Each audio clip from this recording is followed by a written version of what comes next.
Alright guys, what is up? We are going to talk about, hopefully really quickly, and breeze right through it, all the free food, new free food, and paid food experiences on the Carnival Jubilee. Alright, so first, these are the staples. We know all of these are on at least majority of the Carnival ships. First, we have Guy's Burger Joint, which is always a good time. Always such a good time. Great food. Guy's Pig and Anchor, the barbecue restaurant, or like the barbecue for lunch. Yeah, for lunch, which has great, amazing portions. Always pretty much fresh. So there's that. Then there's the Blue Iguana Cantina for breakfast and lunch. They don't do dinner, but for breakfast and lunch, obviously great tacos and burritos. Very delicious. And then we have the Lido Deck Buffet for breakfast, lunch, and dinner, and then sometimes snacks, which is really cool. So usually for lunch, pretty much a new menu every day. For dinner, they end up just taking things from the dining room, putting it in there. Usually the same menu, but a more relaxed, chilled out vibe. Yeah, and obviously a few more desserts and things like that. Maybe a few other different food items. Yeah. But for the most part, for dinner, it's usually the same as the dining room.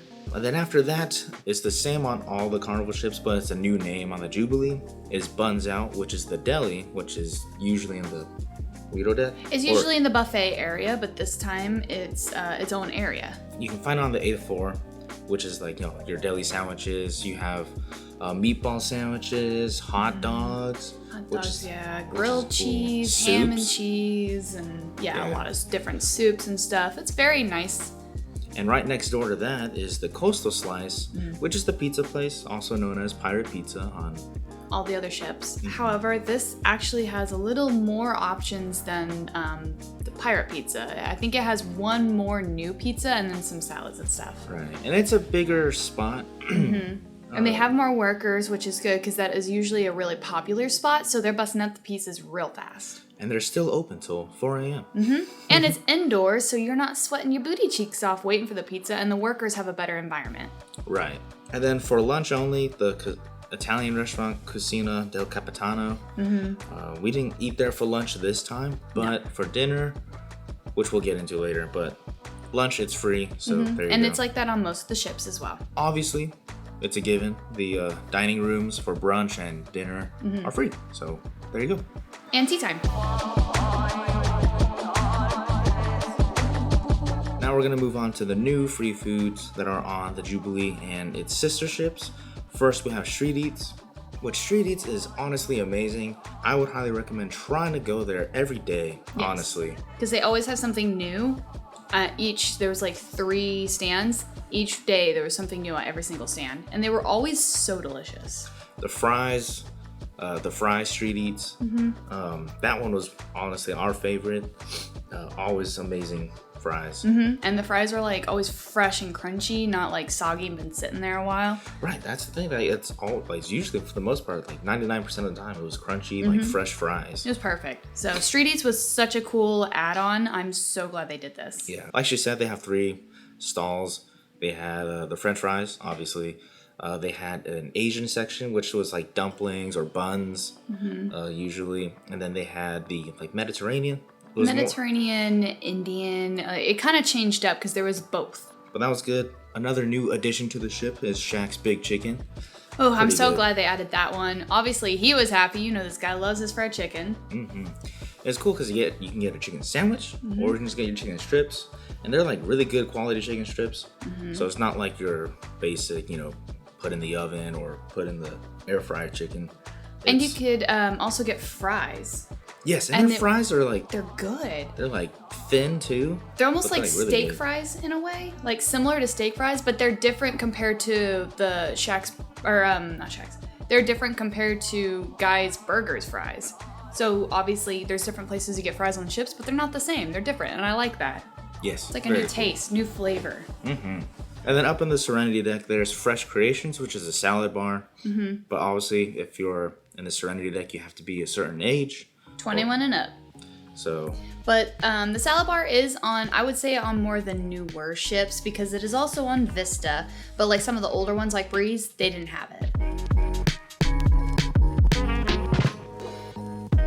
This one's kind of like a mixed bag. Some of them are free every time you eat there, and then one of them is free just for the first time you eat there. And the inaugural season is almost over. I don't know how long they would actually do this for, but shebang, which was very tasty, Chinese and Mexican food. Not fusion, just one or the other, but you could order from both sides of the menu. And it was really, really good quality food. Yeah, really good, really tasty appetizers and main dishes. And this is one of those places where it was free no matter how many times you wanted to eat there. What it was is after, I think you could get up to 2 main course dishes. And then after that, like if you got a third, fourth, or whatever, that's when you had to start paying. Right. But you could visit the restaurant as many times as you want. Yeah, and you have to make a reservation on the Carnival app in order to do that. And it'll tell you when you're able to go. Yeah. The next free anytime you wanted was Guy's Pig and Anchor. However, I will say, for the inaugural season, at least our experience, we only ate there once for dinner, but it was not a great experience. Not at all. The portion sizes were horrendous, and honestly, you would expect if that's how they wanted you to see what the restaurant's going to be like when it's not free, that was a really bad way of doing it, because I would not want to pay for any of my, like, our meals if that's what we would get, you know? So I don't know if that was just our experience, but it wasn't a great one. The last free dining for the inaugural experience was the Italian restaurant. It was free for your first time dining there, but if you wanted to eat there for dinner again, you would have to pay. Yeah. It's always free for lunch, but yeah, your first dinner experience there was free, and then you had to pay afterwards. Which, I'll be honest, it's okay. I'd rather just eat there for lunch. I was gonna say, I think I liked lunch better. Yeah, the lunch had like more actual pasta dishes. So I don't get the hype for dinner for that place. And then we're lastly moving on to the paid food category. So Street Eats has 2 paid food items. Street Eats has the chicken wings, which are just basic, like, normal wings you get from, like, Wingstop and stuff like that. They were a little small looking because we saw other people get them. Yeah. Because he was thinking, he's like, maybe I'll try it. And then he saw it and he's like, maybe not. Yeah, it's just like basic Buffalo Wild Wings looking wings. Yeah. So, like, I would say it's not worth your time paying money to eat those chicken wings when even sometimes maybe in the buffet they had chicken wings. Yeah. I can't even remember. But either way, you don't need those chicken wings. Then they have the seafood shack. So if you like your seafood, it looked like a great deal. We're not huge on seafood, Yeah. but we saw people get some. I don't know how expensive it was. I never looked up the price, but the people had like huge platters of like crab Legs and like other shrimp stuff. and stuff like that. It was huge. So I would say that's probably one of the things that would be worth it. And then we have bonsai sushi, which we did end up trying there. I thought it was great. I had a big old ramen bowl. It was only $8, I was gonna which say. is way cheaper than like normal ramen out there in the wild. Yes, the portions and the prices, especially for sushi and all that similar foods and stuff, were really great. I'm always very impressed with how much you get to eat.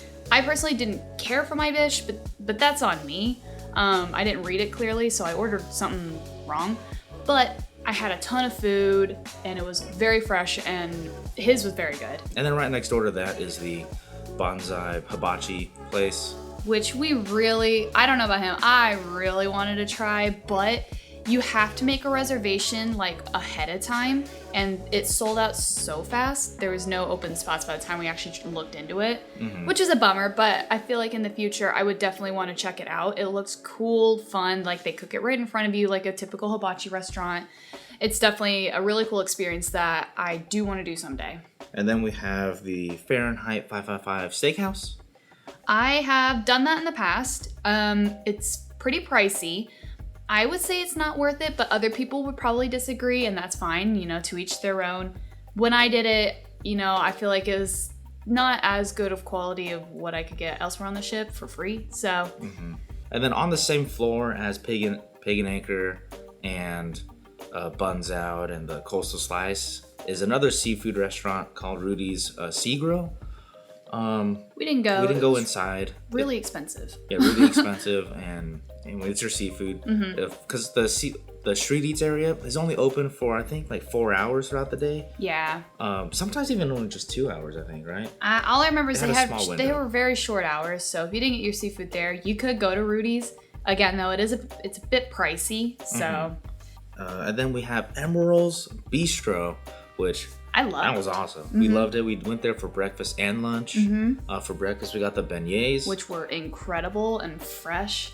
Which you can also get those beignets during the brunch. In the dining room? In the dining room. You do still have to pay for it, but you don't have to go to Emerald's. If you want to go to the dining room, you can still get stuff in there. Which I will say, when we ordered the beignets from Emerald's, it was fresh. And when we did it in the dining room for brunch, it was pretty cold. So I'll just let you know that. Do that with what you will. Yeah, but Emerald's lunch was awesome. I was gonna say, we got like jambalaya. We got gumbo. And boudin balls and empanadas. Oh yeah, we got empanadas and it was a lot of food. Great portion sizes, I would say, for the price, and everything was so fresh and just so full of flavor. I would say that's one of the few things on the ship that I would be okay paying for. Yeah. Very delicious, very good quality. A new favorite for me. And then lastly, the Java Blue Cafe. Everything there you do have to pay for. If you have the drink package, all the drinks are included there, which is really cool. So they did have some really good coffees, but I know that you can get some really yummy pastries there and sandwiches. On a previous ship, I had gotten a pastry from there and it was very good quality, but again, you do have to pay for all of that. And you could probably get some just as good desserts for free on the buffet. Right. And then also, if you have the drink package, like she said, that place is 100% worth it, because we went there quite a bit. Every morning. I got a coffee or an alcoholic coffee in the morning, and then he was getting drinks. I think we got like a milkshake too. We got regular milkshake. Boozy milkshakes. Yeah, alcoholic ones. But then you can also grab like water bottles or Gatorades. So we were grabbing those before we went to port. Like, it's a really nice area. I do like that exists. Think of it as Carnival's Starbucks, basically.